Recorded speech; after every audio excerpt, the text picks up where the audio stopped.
Hey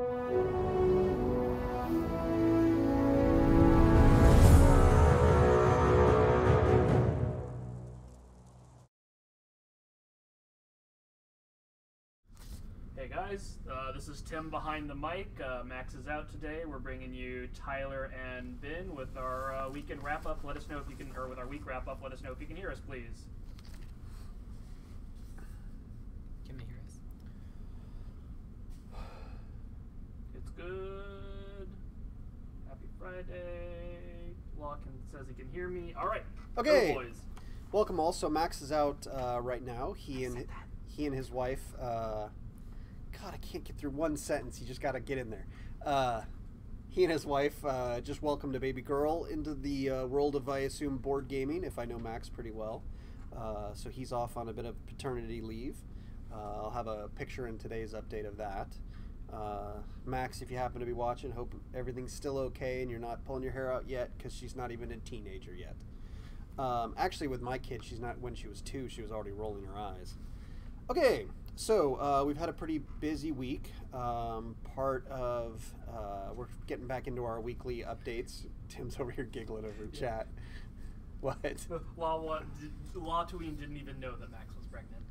Oh yeah, Max has been pregnant for about 9 months. Yeah, I made that mistake earlier. His wife had the child.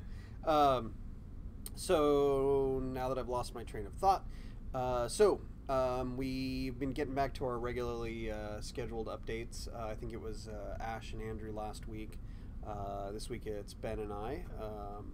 We're going to go through our top 10. I'm going to make the presumption there's some new people in the stream, since we've had a lot of backers joining us over the last couple of months as we hit Beta 1.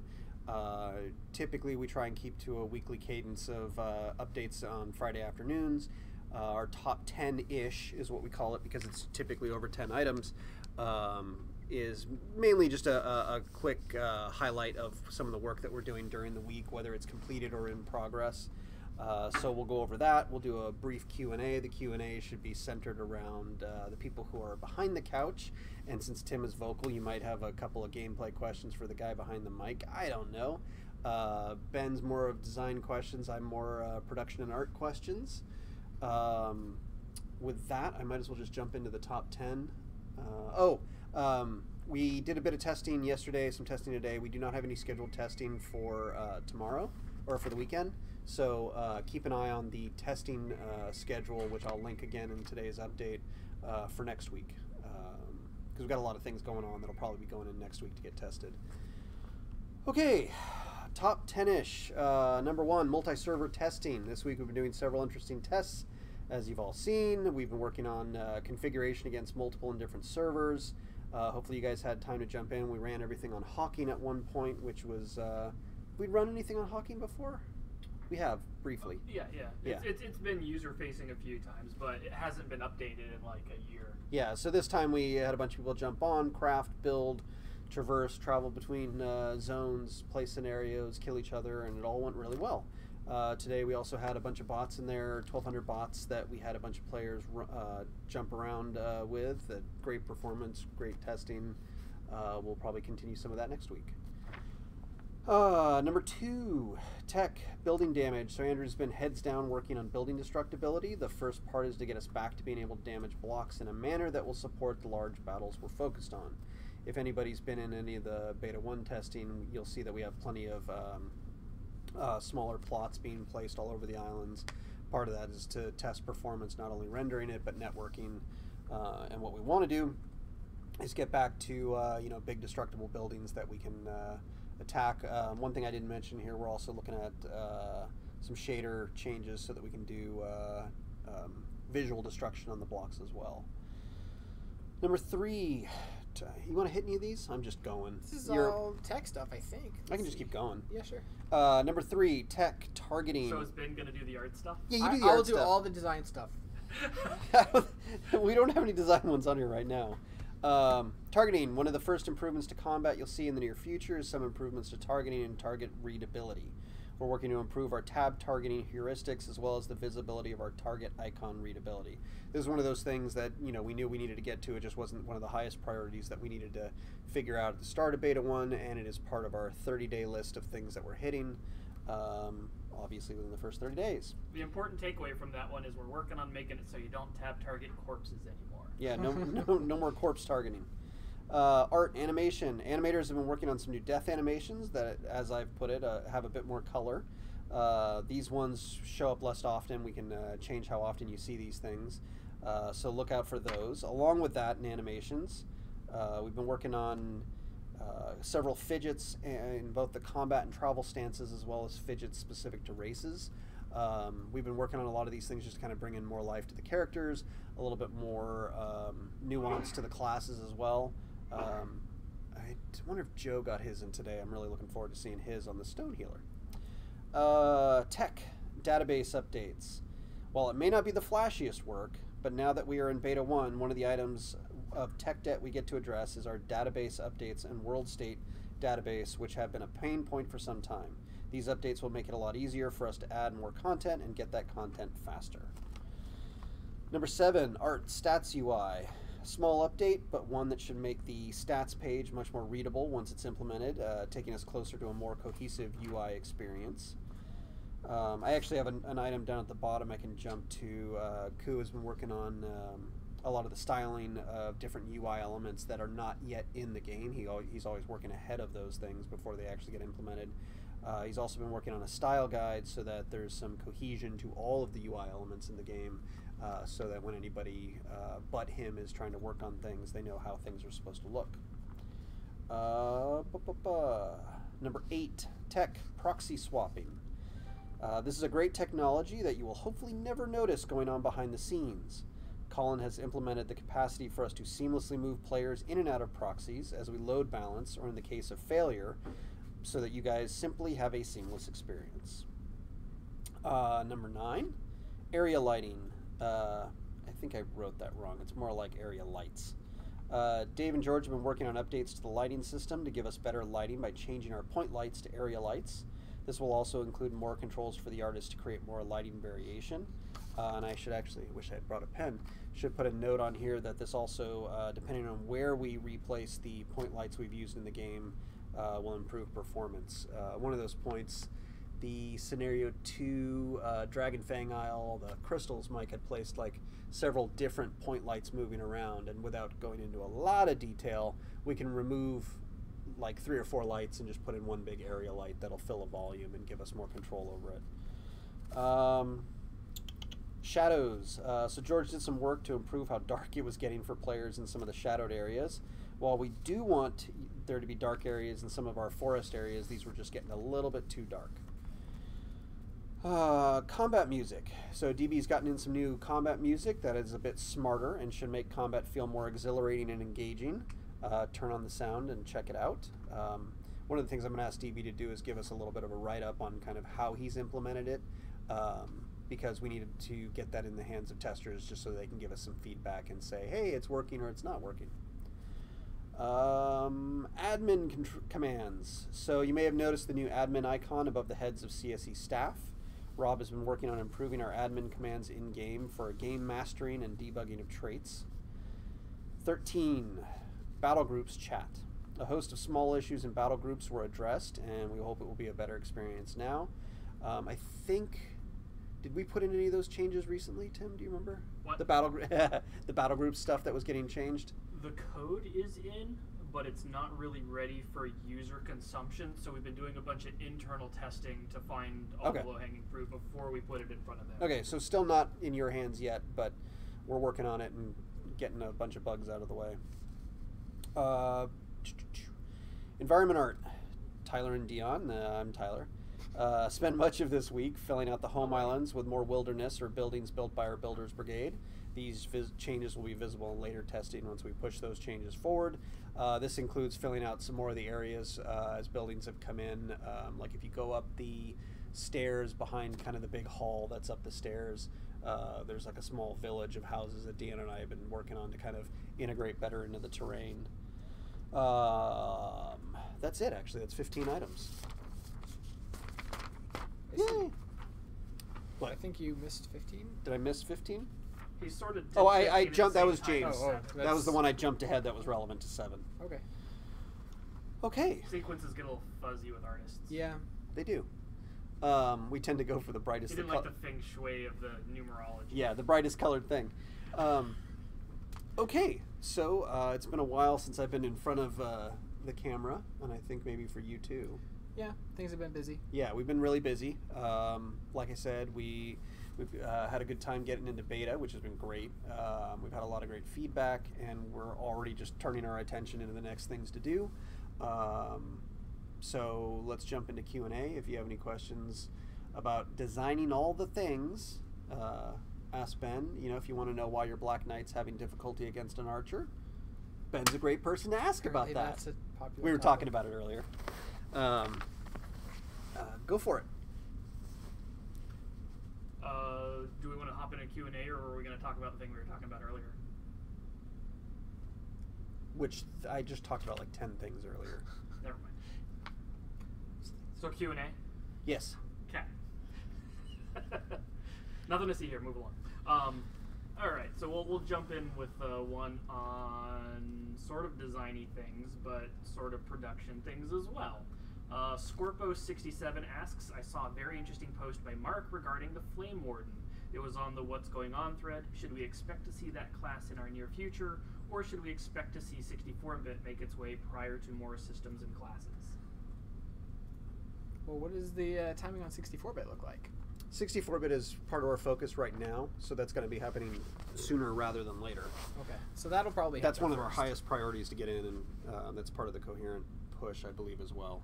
Yeah, we're kind of waiting on some work on our tools and some refactors on some of our combat systems before we start implementing more skills. Otherwise, we'll have to take all the new skills and then do some work on them to fix them. Otherwise, if we can get our skills work done first, we can then just wait till that's done, put in new things, then not have to do any updates to them before they go into the game. So we're not implementing new class skills right now, which means that probably 64-bit will happen before that happens. But Flame Warden is one of the next classes that you'll probably see in the beta. Qualidex says, you've talked about how archers won't be mages with bows. Can you talk about some of the ways you want to differentiate mages and archers?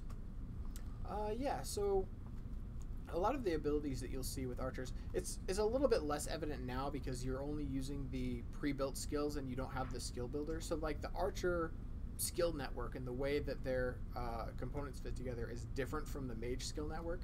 And so the ways that you'll be able to modify the skills that you put together and the combinations that you'll be able to make are considerably different. The main difference, if I was going to say anything, would be that archers shoot arrows, and arrows are purely just a projectile. They go from point to point, they obey gravity, they follow, very specific rules, versus mages cast spells that can do pretty much anything. So you'll have things that are non-projectile. You'll have, like area of effect explosions and making magic walls and summoning crazy things and all sorts of stuff that's not just shoot a projectile at a guy. So hopefully that by itself means that there will be quite a bit of difference just in the gameplay. As far as the effects, a lot of archers are mainly concerned with dealing damage. Like the Forest Stalker is a little bit different there, and the Winter Shadow does a little bit of control as well, but for the most part, archers are a damage-focused class. Mages are also damage-focused, but do it in a more utilitarian sort of way, so they have a bit more setup and control to sort of shape the areas that they're fighting in order to funnel players into certain locations or keep them away from certain things, as opposed to just straight up damaging them and trying to kill them off one at a time. So it'll be interesting to see how mages shape up, but I think that there's a significantly different role and play style involved when you look at how to play a mage and what mages will be good at versus what archers are good at. One for the art side, ILR asks, how's the global lighting coming along? Is soft yellow sunlight a challenge for you? How's the global lighting coming along? This might be referring to something I've missed or just stated incorrectly. I'm not really sure what that's referring to. Is that like making the spec maps work better? Well, we have the area lights, changing things to area lights. I don't know what I'm not really sure what he's specifically referring to. If you can add to that, Yeah, or, so or ILR, a reference point to this. ILR, if you've got more clarification, throw it out there. let's see here. Sir Ownsington asks, will tab targeting work through structures to find people in the finished product? In the finished product someday, we would like to have it to where you actually have a line of sight check running on your character, and even if you just pan your camera around a wall, those characters won't render even though they're there. So your skills won't work on those characters, your targeting won't work on those characters, and it won't be until you actually it won't be until your character actually has line of sight to an enemy that enemy gets networked down to your client and is able to be targeted and attacked. So that's something that we don't have yet. Right now, obviously, tab targeting works through walls, and we don't have any line of sight or distance. I think we do have a distance restriction on it now, actually, come to think of it. But there does need to be a line of sight check on that, but there also needs to be a line of sight check on even whether we tell your client about characters or not, so that there's no hacks or anything involved, and there's no way to see characters that shouldn't be seen. I do have one thought for that one guy's question. If you're the global illumination thing, he might be asking about the different points of. He says it's nothing to add. It was something Mark said weeks about improving the lighting. So in improving lighting, there are things going on right now. Dave has already gotten some area lights working locally. It's not all committed or anything yet. Part of that takes our point lights, which are fairly unrealistic, and moves them to area lights. Which will give us better speculars on surfaces, makes it a little bit easier for fine-tuning some of the material values. Those will look better. That's already in progress. There's a couple of other things that are coming around that I don't off the top of the head remember where we set kind of our lighting 2.0. I'd have to go look at the schedule that Ash just shared with me for taking it so that the character's position does not indicate the ambient lighting for the entire world. Instead, we'll break the world up into separate sections of lighting that will be influence the ambient lighting around it. So right now when your character, I'm assuming this is part of what he's referring to, is that right now when your character moves around, we determine the color and brightness of all the lighting, the ambient lighting around you based on the player's position by basically querying the visuals around you, and instead we'll actually do that in a grid of volumes, as George has explained it to me, that the player will then walk through. That I don't remember where we've put that on the schedule at this point, but we're already working on some of this stuff.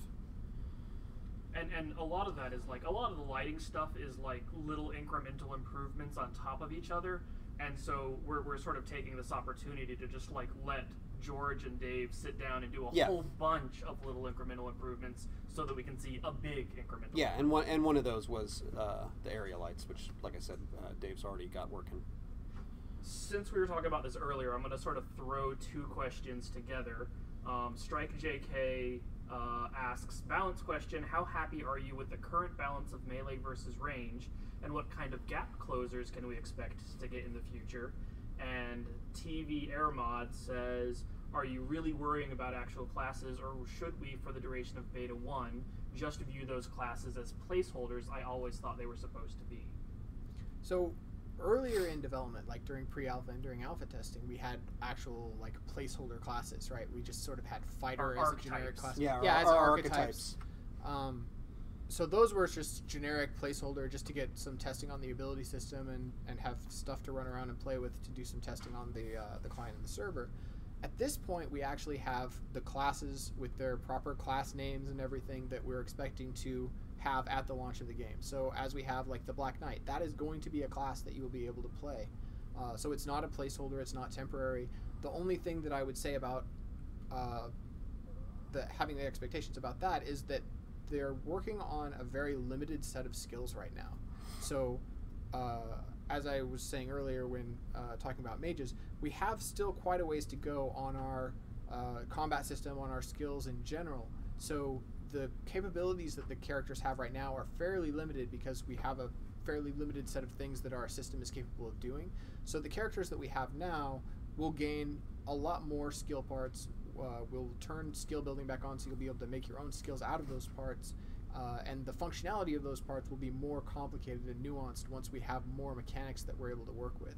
So I wouldn't expect necessarily the gameplay, the exact, rotations and stuff that you're using right now to carry through to launch, but I would expect that the general thematics and the play styles of the characters to more or less stay fairly similar. There are a couple of things where I would say there might be some exceptions to that, like with, I was saying, the Forest Stalker, right, doesn't have the ability to generate like plants as their arrows land in places in the world. So some things like that will make big changes to classes.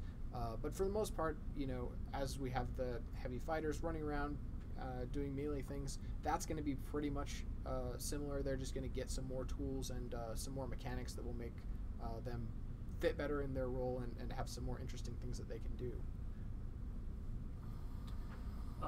Sacrix asks, when support class goes in with speed buffs, will the toggle idea be re-looked at to go away for in-out of combat and just done natural via being near enemy or not similar to war?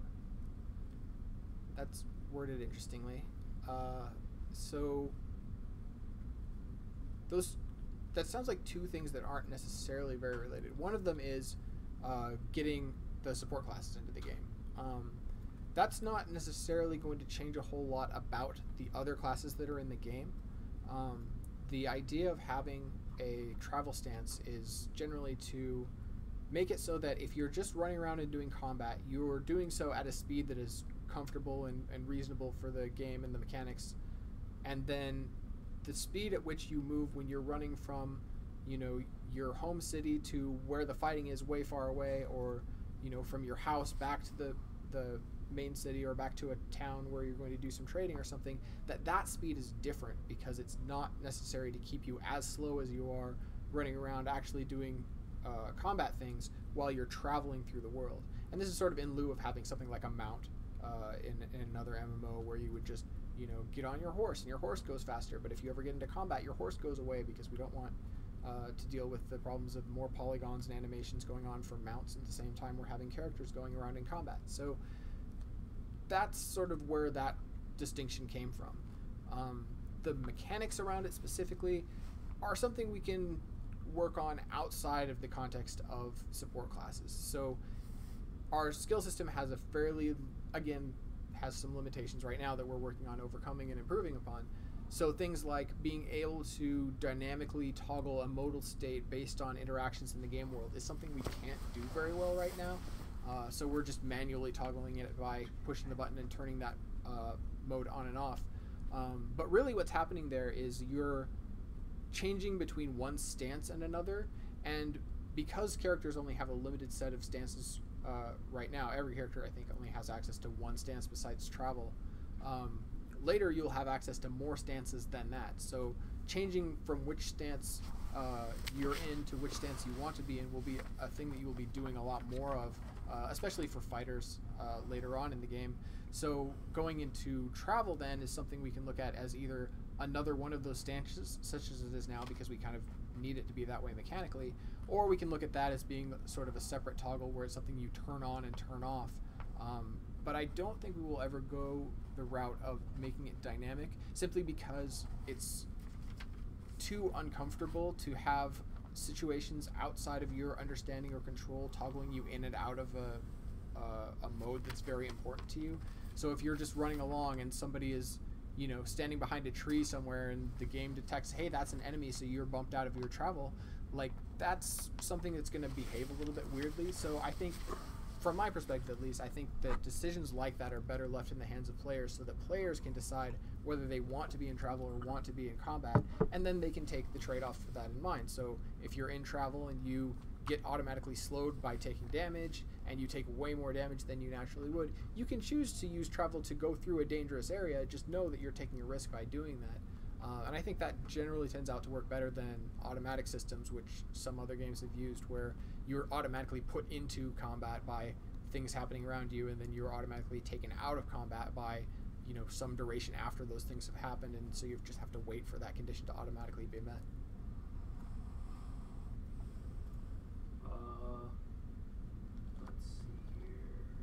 Sort of related, not just about speed and world size and stuff like that. Odilvik asks, on behalf of Tennis, What are the current test island sizes in kilometers, home builder contested scenarios?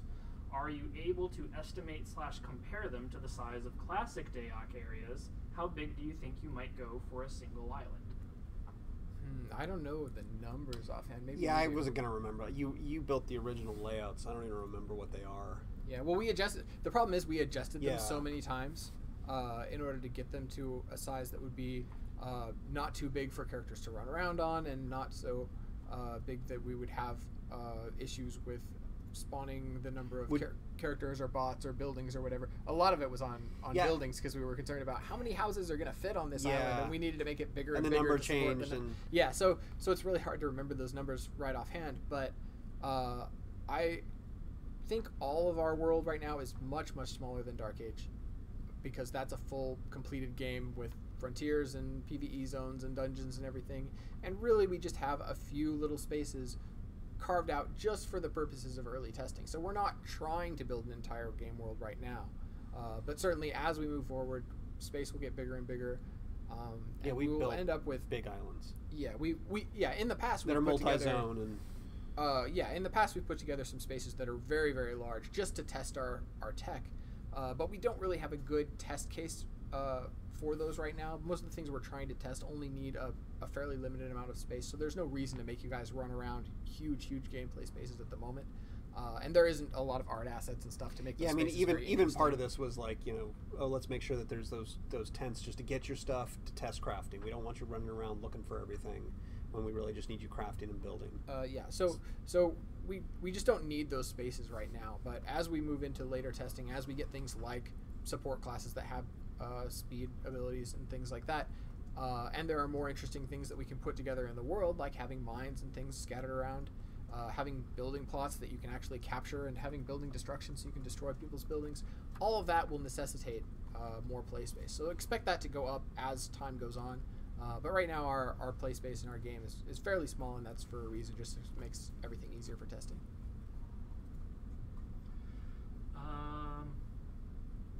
Prime Denarian asks, question for a friend. I was going to ask about what sort of prevention there will be to stop people from buying your blueprint and then reselling it as their own, or building the house from the blueprint and then re-blueprinting that and selling it.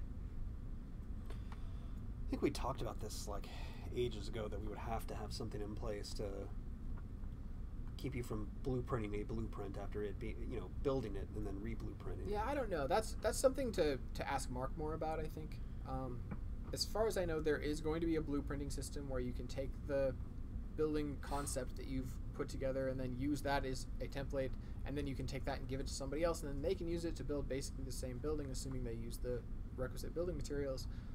As far as like copywriting that and saying that like, hey, I came up with this configuration of blocks and therefore nobody else can use it unless they buy it from me, like, I'm not sure how that's all intended to work precisely, but I think Mark was the one who mainly came up with all of that. So you can ask him when he's on here the next time. Maitreya asks, if possible, could you give some examples of utility skills a mage might have? Yeah. Well, you've been thinking about this. Yeah, so that's something that I'm kind of actively working on right now. None of that stuff is even prototyped yet or signed off on by anybody, so it's hard to say like, oh yeah, they're going to have this and this and this, because it's not that solid we're not yet. that far. But things like area denial, let's say, where you can put down a big like blanket area of effect spell that's not necessarily going to be easy to target and hit people with because it's slow to cast, it's obvious where it's going to go, but that can make people not stand there, because if they do, they'll suffer the effects of something that they really don't want to be hit by. So just by doing that, you can say, here is a location where I don't want enemies to be, or I don't want enemies to be able to follow me, so I'm going to lay down a wall or something that blocks them off. And things like that don't necessarily have to be just raw damage output. They can control space in a way that certainly archers don't do very much of, and other classes aren't able to really come close to in a lot of cases. So it's literal crowd control without taking away control of your character. Yeah, it's certainly taking away options, but it's not literally controlling characters in a way that's saying like, you must stop doing all of the things now because you're mesmerized or stunned or whatever. It's less desirable. I thought you were going to say something about like, area of denial, like can't place your siege engine here or something. Well, you certainly wouldn't want to, Because it would be slow. If the big area is on fire, you could put your siege engine in it, yeah. but it's not a good idea. Sacrix asks, art question.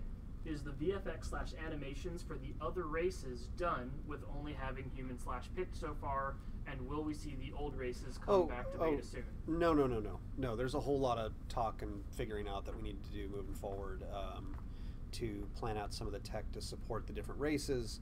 There's discussions Ben and I need to have with the animators about how we're going to do the animations.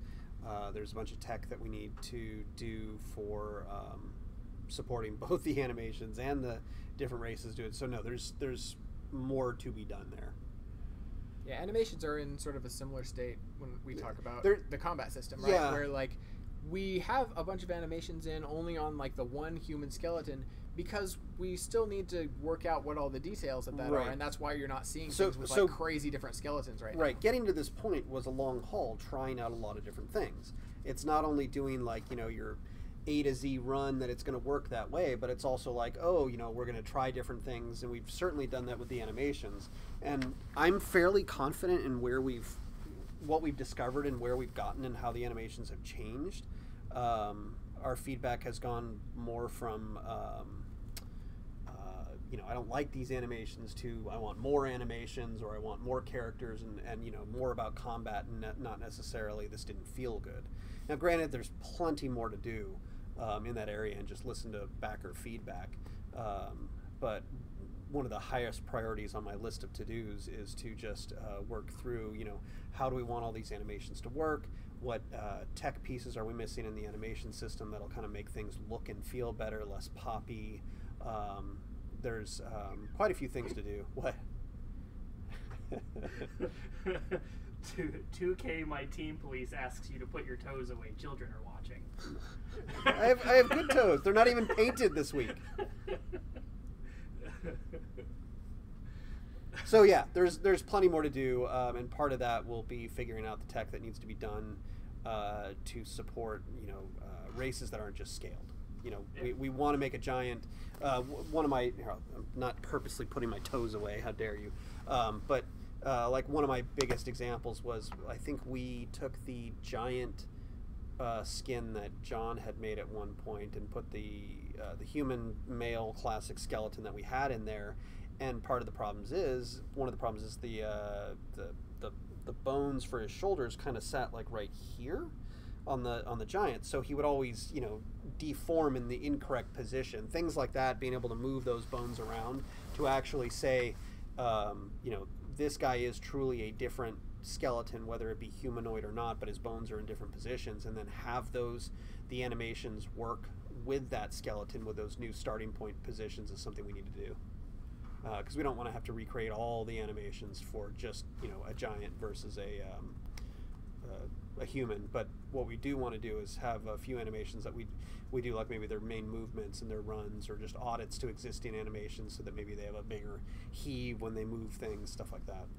It's anything that just shows off size. I've got a bunch of questions about CC, so I'm going to sort of glom them all together, since we talked about that and people are excited about it. Strike JK asks, what is your vision for the final product when it comes to CC? CC Purge and CC Immunity? Will we have multiple immunity timers for each kind of CC, or a one-fits-all solution? How about different kinds of purges? And what is the goal when it comes to spamming CC versus immunity timers? Also, Sacrix asks, you got 5 minutes, man. Hard CC hard CC is still off the table for the most part with CU in regards to removal of character versus soft CC, and someone also brought up Panic. So if you want to talk about CC and Panic. Jeez, we can't just do one question at a time, can we? Yeah, so crowd control is a fairly large topic. And when we say crowd control, we don't mean just controlling crowds. What we literally mean is the disabling of characters. We mean taking away the character's ability to do things. And that generally on the receiving end is not a good experience. So while I don't want to say like there will be no cases of that, because we already have things like slows, we already have things like debuffs that affect things like your attack speed and things like that. We want to do as little of it as possible while still meeting the goals of our game. So just throwing out things like large scale, long duration, area of effect stuns isn't necessarily something that we need to do. And if we can get away with having a really good combat experience without doing that, I think that probably we should, because the experience of that on the receiving end, again, is you're running along playing your game, and then you must stop doing absolutely everything. You can't move, you can't use skills, you can't, take any meaningful actions, and then you just sort of have to sit there and wait for that to expire. So the longer it is, the more things it takes away, sort of the worse that experience becomes.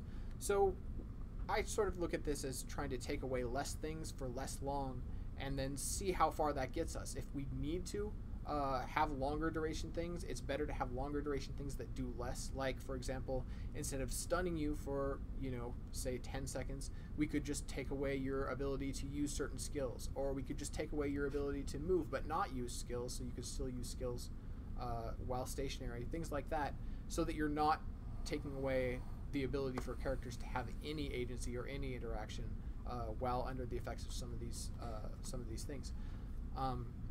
Again, it's not that things like stun or mez or anything are off the table. We're just trying to use them sparingly so that we can hopefully keep the experience as good as we can for everybody, including the people who are on the receiving end of these sorts of effects. As far as panic goes, panic is another one of those sort of means of accomplishing that, where it's especially egregious when you start an encounter. Maybe you get surprised or ambushed, or maybe it's just the start of a normal fight or whatever, and the first thing that happens to you is your character's controls are taken away, and the second thing that happens to you is you die. That's just about the worst experience that you can have in these sort of engagements. And so panic is a way to say there are going to potentially be some fairly powerful versions of control effects that do have some disablers attached to them, but they're not going to be available to you as an initiator. You can't use that at the outset of a fight, and there are going to be ways to mitigate and avoid, or at least be aware of when those effects are going to take place, so that you can take precautions against where you're going to be standing when you get stunned or mezzed or whatever beforehand. So panic is something that builds up over time, that certain effects add panic to your character, and then once your character is maxed out on panic, you can have a terror effect, something really bad happen to you, but that couldn't have happened to you before. And there are, again, ways that you can keep your panic rating down. Things like support classes will be able to hopefully help in reducing that so that it doesn't build up, or at least it doesn't build up as quickly. And so you'll see more of those effects taking place later in fights, when I think that they belong, when it's not as big of a deal as if that happened at the very beginning and completely shut down a character from having any effect on what was going on.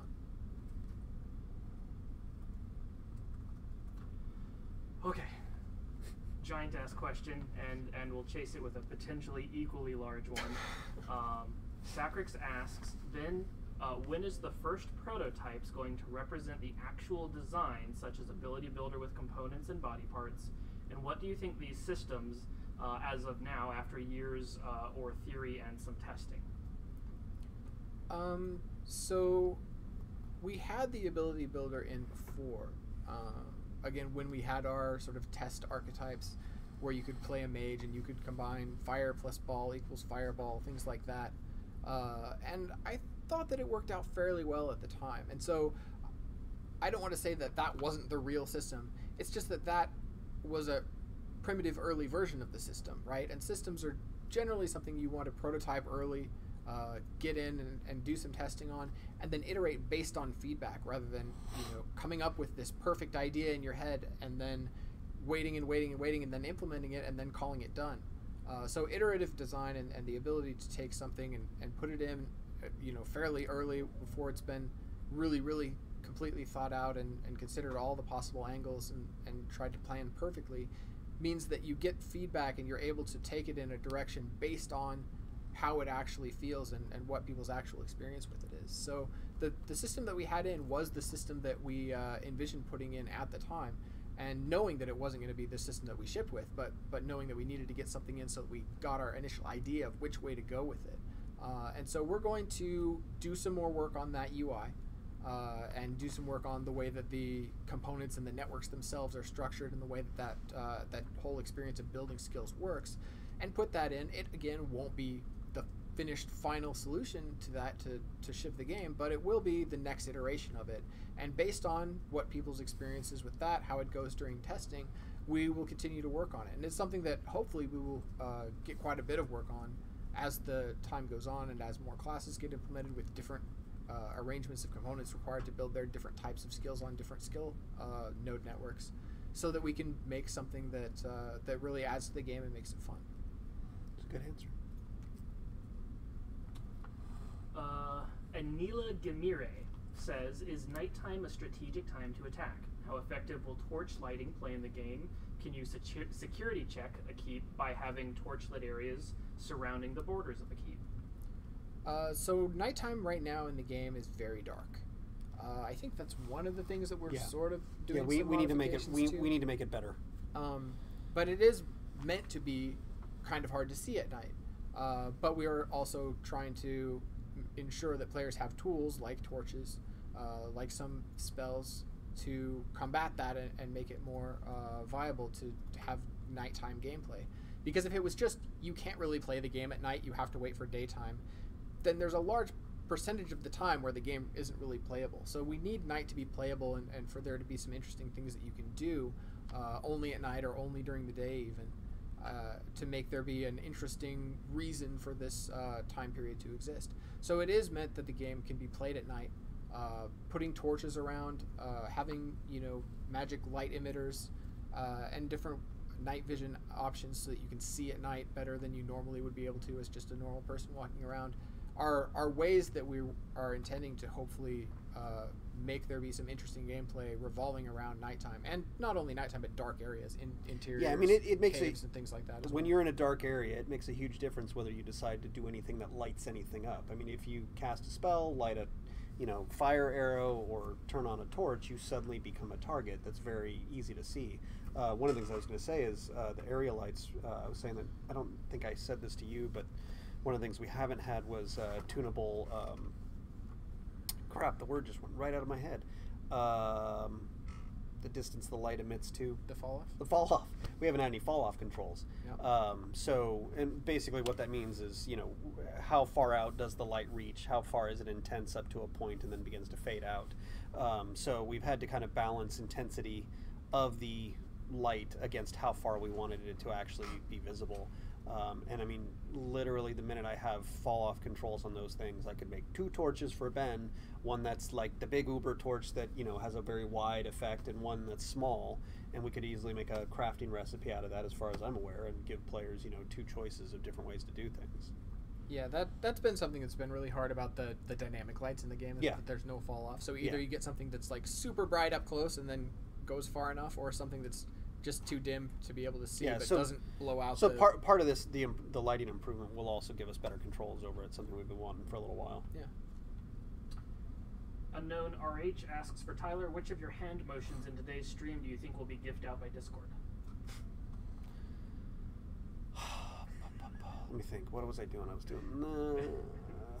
it'll probably be something like this. There, that was it. See? That was it. There it is. We've had a couple of questions about colorblind options in gameplay in the future. You guys want to talk about that a little bit? We just haven't done it yet. It's something that we're going to have to do. So color is sort of one of the really unfortunate things about game design, when it's very easy to say, oh, this one's red, this one's blue. Of course, it's obvious difference. And then people are like, what, I'm colorblind. Red and blue mean nothing to me. And then you're like, okay, fine, we have to do something else. So there's going to be other options to that for people who can't see those differences, so that we can do things like shape language as opposed to just pure color differences. But it's something we haven't really got into, because again, stuff is so early that worrying about all of the considerations all at once gets kind of overwhelming. So there are a few things, I think, I where, mean, like, color is the only difference, but it's too early overall, to make variations overall, I may come off as nitpicky sometimes, but when we do come up with, I don't know, a few months ago, Michelle did all these little orbs, and they were all these different ideas of what different ability energy types look like. And while we did have them as orbs, I had her start kind of actually doing little concepts for like what an actual ability might look like, which just gives you more ways to think about the shape of things. So it's not just color that we're really focusing on. It's like the silhouette of things. It's the speed of things. It's, you know, does this ability, the way it's cast over there, look like this one, and trying to make sure that things look different, not just in color. So hopefully, you know, even in early testing, things are fairly recognizable, even if you can't discern the color really well, that you can go, oh, that's, you know, TDD fire, and that's Arthurian fire. You know, those are some of the things that we want to move into now that we've hit beta 1. Adri Cortesia asks, how will you help people with building in the main game? Will there be some options so you can build on your main game plot while in Cube to try out styles or play with physics? So there's sort of two ideas to Cube. One of them is, or I should say just to building in general for Camelot Unchained. One of them is designing your building, where you're just coming up with what you want it to be like. And that doesn't involve crafting, it doesn't involve actual block items, it doesn't involve build times. It's just a freeform design and coming up with what does my house even look like, or my castle, or whatever. And that should be something you can do offline in using Cube, the building environment that's a separate application from the game.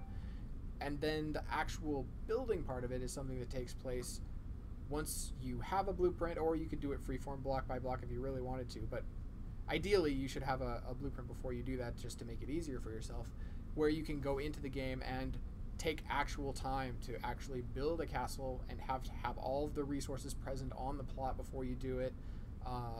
And so that taking longer and having more requirements being a relatively simple process by comparison, because you're not really considering where all the stuff goes because you've already figured that out beforehand by building your blueprint, means that the part you really have to think about is something you can do offline, or you can do if you really wanted to, I think, still in the actual game on an actual plot. But there shouldn't really be a whole lot of difficulties, I don't think, in doing that, since you do have the option of doing it offline. For Tyler from Adri Cortesia, will you implement some more alien-looking trees like the baobab trees from Madagascar? I think there's room for alien-looking trees, kind of more around the TDD type of stuff, or anything that's influenced by the depths. One of the things I want to do is kind of make a list of assets that we'll probably want to kind of put some outsourcing packages together that are more European, kind of start from there.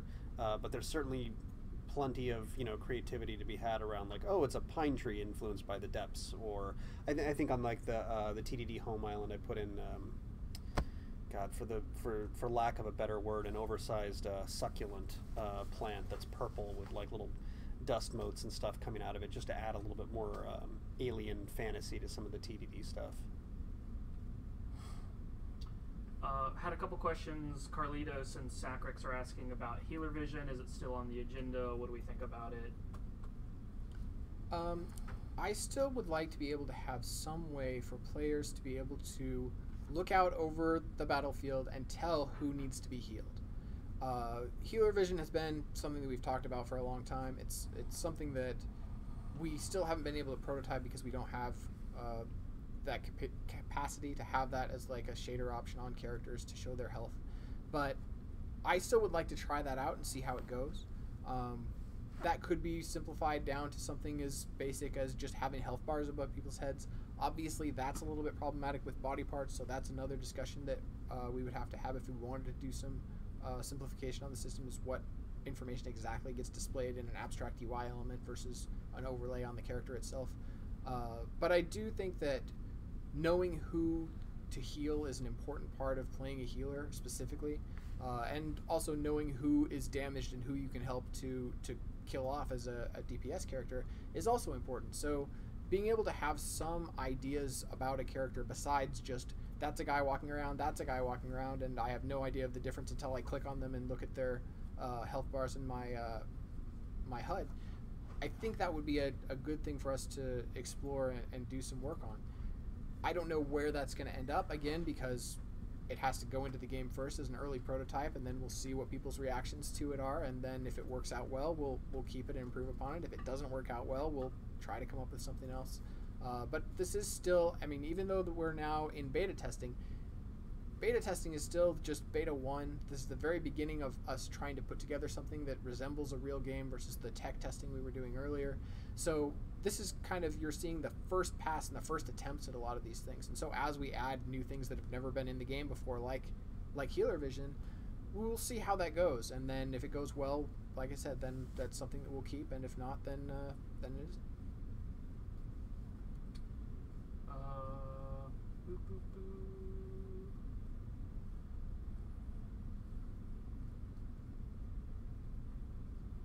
Odovic asks on behalf of Darlgon, will an occupying force be able to build on enemy foundations or even take over their structures, or will everything have to be razed and rebuilt?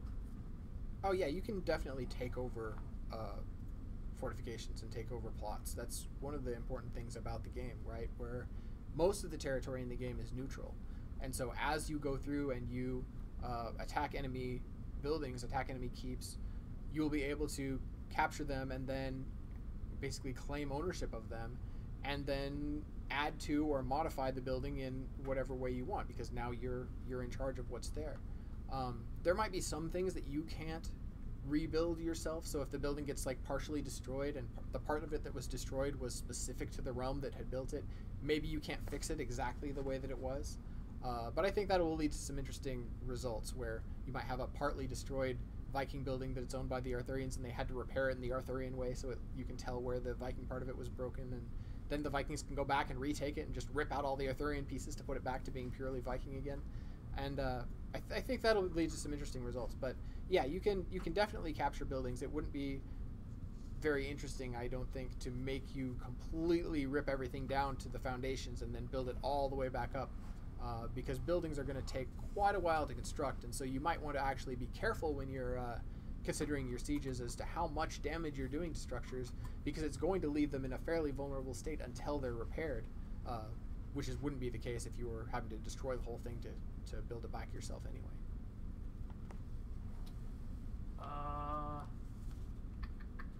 Mr. Peace84 asks, will you encourage modded UI during beta, and if so, at what point can we use custom UIs?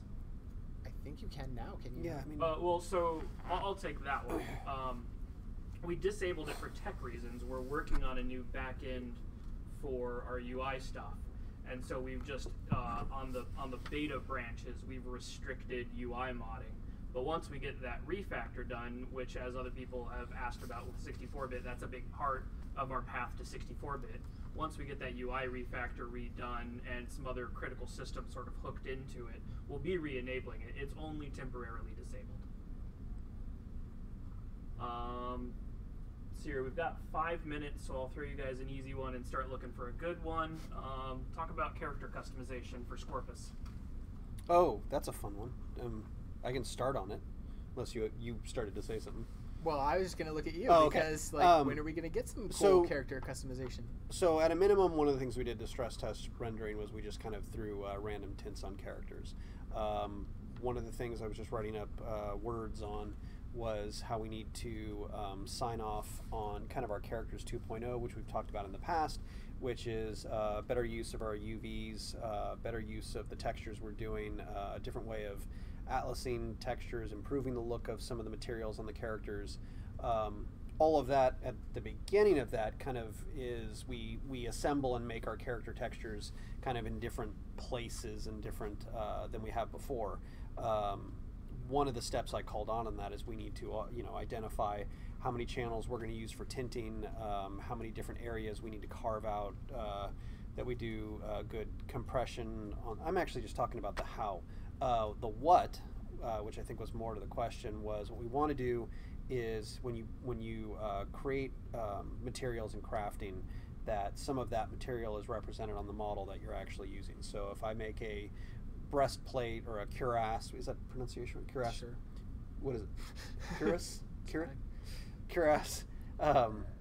That they, so let's say it has one big metal piece, some leather straps, and some gold embossing. And we'll call that 3 materials just to put it really easily. and you've the metal part you've decided to mix a certain quality of a material. What we'd like to do is have that material visually represented, not just in color, but also in maybe the specularity and rough. This is still something I haven't fully discussed with George and Andrew as much. It's just been a preliminary discussion, but basically try and see a little bit out of what your this piece of armor was made from. If you use dragon leather versus sheep leather or whatever type of leather, that we represent that as well, and then ideally some of the quality implications on it. On top of that, then those channels would also be accessible to tint those, so you could be like, I'm going to be a hot pink and green embossing and black leather straps. On top of that, we also did the UV layout to support decaling, so that players can place, decals basically. I mean, it could be anything from a battle damage to a guild emblem to a snazzy skull with a rose in its mouth. Whatever we kind of figure out will be the part of the decaling pass. So that's the plan. It's a fairly robust plan that just did I use that word? Oh yeah! It's a fairly 56 minutes, boys. Fairly robust plan, and it's part of now that we've kind of it's kind of like what Ben said. Now that we've tested all this stuff out and figured some things out, and in this case we want to improve the way the characters look. We're doing another pass on it. Now's the time to go. Okay, we're going to be happy with this pass. Let's bring in all the other things we've talked about. And I've done this on other projects. It's not a huge endeavor, but I would say the things that we want to do and how they overlap and how we put those things together is a bit complicated. Okay, but when am I going to get my mesh deformer to make my guy have thick legs and tiny arms and a ridiculous nose? Not even talking about that. Yeah. No, this is all visuals of armors and Somebody stuff. asked about scuff marks, though, but that sort of goes into a general system of decaling, right? Yeah, so like I've said, one of the problems with creative people is we're very good at coming up with solutions, but we still actually have to do the work and figure out, how much time these things are going to take. I believe the last time I talked about this with Andrew, any kind of battle damage would have to be kind of on a timed update. We can't just kind of constantly query your durability on your armor and update the visuals as you're constantly playing, because I think that would just kill performance. So we've talked about doing that on kind of gated time periods, but also one of the ways that I brought this up was whether we could kind of, when we assemble an actual texture and say, here's the UV layout, here's the color, here's the spec, here's the rough, and then I want to throw on kind of an alpha scuffing or something like that to kind of give it a more worn look. Maybe you did a bad job when you crafted it, so you get just kind of this level 0 through 5 scuffing alpha on it. So we've talked about a lot of this stuff, and kind of what I'm pushing for right now is getting into a point of okay, let's sign off on what we want to do and start making a bunch of these new prototypes. That's it. Similar, what are the goals to have places for custom logos, shields, cloaks, tabards, etc.? Oh God, we did. So one of the things there's different ways of discussing this. One of the things we need to figure out is how we're going to do tabards. I recently just put a document together and was like, guys, we need to figure out how we're going to make this work. We haven't settled on that, but part of this was going to be, you have, let's just say for the sake of argument, a white tabard, some geometry that intersects or goes over your character, and then you would just use the decaling system and be like, here's my guild logo, and stick it right on the center or wherever you wanted. We've also set up weapons and shields in the same manner that they can be decaled. We tried to keep as much space unique instead of mirrored faces. And on top of that, we've been designing the weapons. We just haven't talked about it in a while. As a you build pieces. So you build the handle, you build the pommel, you build the blade, and then you assemble the weapon in that manner. So that also adds different customization. And I thought of that because of the shield. And if I remember the last time we put shields together, we had also thought about you could have a blank shield, but then we could have these. We didn't call them toppers, it was something else, but a cap, an emblem that could go on the shield that could be built independently or crafted independently in lieu of putting a design on the front of it too. And all of this, the good thing is a lot of this tech would overlap between the armor and the weapons and technically the character's skin as well, because they're technically geometry just like the armor. So this is all delicious to be figured out things in my head right now that we just need to, now that we've come out of beta 1 and are working on the next 30-day priorities, start planning those priorities after that. But as far as things, we want to have tabards. Yeah. We want to have cloaks. Yeah. And we want to have banners. I don't remember banners. So you can have your guild banner on the walls of your keep. Oh, that, yes. Okay, I thought you meant like carrying a banner into battle and stuff like that. I was like, yeah. Yeah, so any of that stuff, it would all ideally, hopefully, I'm obviously not the guy writing the code, but it all overlaps, at least in the design of it. Okay, it's 5. I'm assuming you guys want to wrap this up. Everybody's super excited to ask lots of questions. Yeah, that was actually a lot of good questions. Yeah, I got to go put the update together. Okay. Got some art from John. We've got several weeks of John art that he's been dumping in folders. Well, wrap it up, boys. Okay. That's it. We're wrapped up. That's it. Thank you very much. Folks are asking about testing. There's not going to be a like test. I said, there's not a test this weekend. I've already in the beginning of today's update linked the testing tentative testing document, which you can look at for next week to see what we got going on for testing. That's it. Yeah. Keep showing up. Keep helping us test. Thanks for coming. Yeah, seriously, keep showing up. Jump in and test, even if it feels iterative. Like oh, I'm not going to find anything new. It's always helpful. There's always something to be found. More information for us on the forums is fantastic. And a lot of it's on our end too, where we just need people in the game to test things like performance, and we're changing a lot of things on the back end on the server, client tweaks and stuff. So it's not necessarily new content, but there's a lot of things that will change and that we're gathering metrics on. So having more people show up to test is always a good thing. Yeah, also, we talked about it. I sort of asked the balance questions and then scrubbed through the stream and wasn't sure if we talked about it. We're at a stage where we're not expecting things to be balanced, but please let us know if you feel like something is way out of balance and why. Let's have some intelligent discussion about that. Just the expectation right now is that it won't be balanced, but we can start talking about what we think is or is not. So guys, ask those questions, folks. If somebody says this doesn't feel balanced, please don't jump on them and say it's not expected to be balanced right now. You can tell them that, but that's not a reason not to have that conversation. Yeah, we can adjust things and improve upon what we have right now, even though it's at a very early state and hasn't really had a lot of attention paid to it yet. If something seems broken or something seems like, hey, it would be really better if this guy did this instead of that, like, we can totally have that conversation, and that's some stuff we can fairly easily work on in a lot of cases. So yeah, it's a good time to talk about those sorts of things. Plus, you guys are all early testers, so if you go on and say, oh, I'm having a lot of trouble playing this class, and we have a good discussion on, you figure, oh, that class really isn't designed to play it the way you're playing it, the next time someone else comes on and has similar questions, you can help that person out as well. All right, cool. Thanks for everything, guys. This is see you, and we'll see you soon. See you later.